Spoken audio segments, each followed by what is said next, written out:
Carnival Cruise Line is going to operate 4 ships in the Australian cruise market in 2025. So let's have a look at the 4 ships of Carnival Cruise Line in Australia and find out which one you might want to travel on in 2025. I'm Chris Frame, maritime history author and lecturer, and thanks so much for joining me. Let's start today with the Carnival Splendor, which is the only ship that's operating in Australia that was actually built for Carnival Cruise Line. This is a Concordia class cruise ship, and she's the only Carnival Cruise Line ship of the Concordia class. The Concordia class is a derivative of the Destiny class of cruise ships, which was first introduced all the way back in 1996. And it's called the Concordia class because it was a derivative created for Costa Cruises, and the first ship in that class was the Costa Concordia. Yes, that Costa Concordia.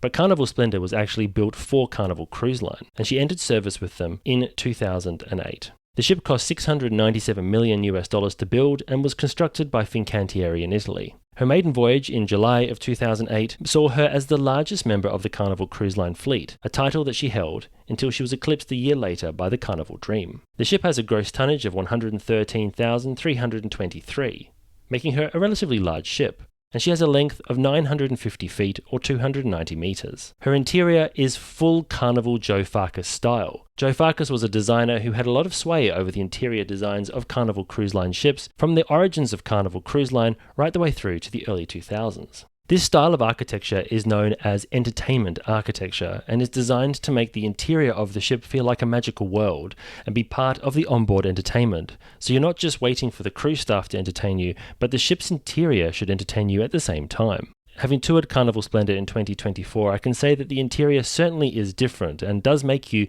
feel like you've stepped into another world, perhaps some sort of magical dreamland. And they do this to great effect. Many people love it, some people hate it, but it definitely has its own onboard style that can't really be replicated anywhere else. Carnival Splendor operates cruises out of Sydney year-round and is the permanently based Carnival Cruise Line ship in the Australian market, at least until 2025.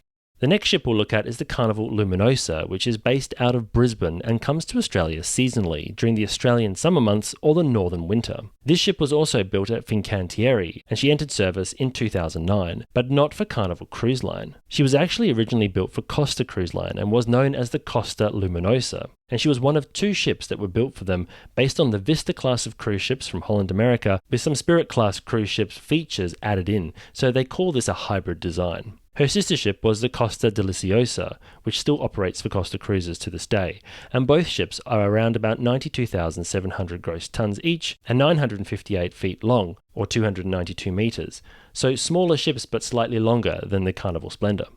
Costa Luminosa sailed for Costa Cruises from 2009 all the way through to the global cruise shutdown, when she was laid up like the rest of the global cruising fleet. Following the reactivation, she did enter service once again for Costa Cruises, but after a short period she was transferred across to Carnival Cruise Line, as Carnival was experiencing a surge in demand post-pandemic, having retired many of their fantasy-class cruise ships during the shutdown. At the same time, Costa was experiencing a lull in demand, and so it made sense to transfer the ship across to Carnival. Now, this ship was given a refurbishment, though her interior still looks like a Costa Cruise Line ship in many respects, which makes her a unique ship within the Carnival Cruise Line fleet. Exterior-wise, she was given the Carnival livery on her hull, but she does stand out because she doesn't have the whale tail funnel. This is an iconic design feature that Carnival first introduced on board the Tropicale all the way back in the 1980s, and Carnival Luminosa was the first ship to not feature this in the Carnival Cruise Line fleet since the company retired the Festival. Rather, instead of the whale tail, you'll see the Costa Cruise Line funnel painted in the Carnival Cruise Line colours.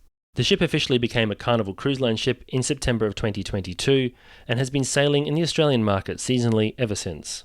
Carnival Adventure and Carnival Encounter date back to Princess Cruises and were designed before Carnival Corporation even owned P&O Princess. The first of the 2 to enter service was the Carnival Adventure, which was first put into service with Princess Cruises as Golden Princess in 2001 and sailed with them until 2021. Her sister ship, the Carnival Encounter, entered service in 2002 and was named the Star Princess. Both of these ships were also built at Fincantieri at their Monfalcone yard near Venice. This video is brought to you by me and my new book, The Evolution of the Passenger Ship. In The Evolution of the Passenger Ship, we've brought years of research together to create a book that takes you on a journey from the earliest sailing ships right the way through to the modern behemoths that we see today. The Evolution of the Passenger Ship is available at all good bookshops, and if you buy a copy, you help us by supporting the channel. Thanks so much, and now back to the video. These two ships had a build cost of around about $425 million and are Grand Class cruise ships, so on the outside are unmistakably designed by Princess Cruises. Some of their design features includes the bridge structure at the front of the ship that's held up by two large pylons, which is sort of similar to what you find at the forward end of the Sun Princess, the newest ship to enter Princess Cruises service. They also have a full wraparound promenade that extends all the way to the bow, and a raised nightclub at the stern of the ship, which gives them the unfortunate nickname of the shopping cart. Can you see it?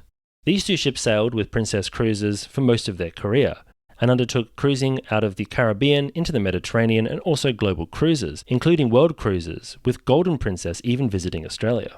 However, during the global cruise shutdown, these two ships were also laid up, just like all the others, and when they returned to service, they'd been transferred to P&O Cruises Australia. Their entry into service saw them sail alongside the only other ship of the P&O Cruises Australia fleet at the time, and that was the Pacific Explorer.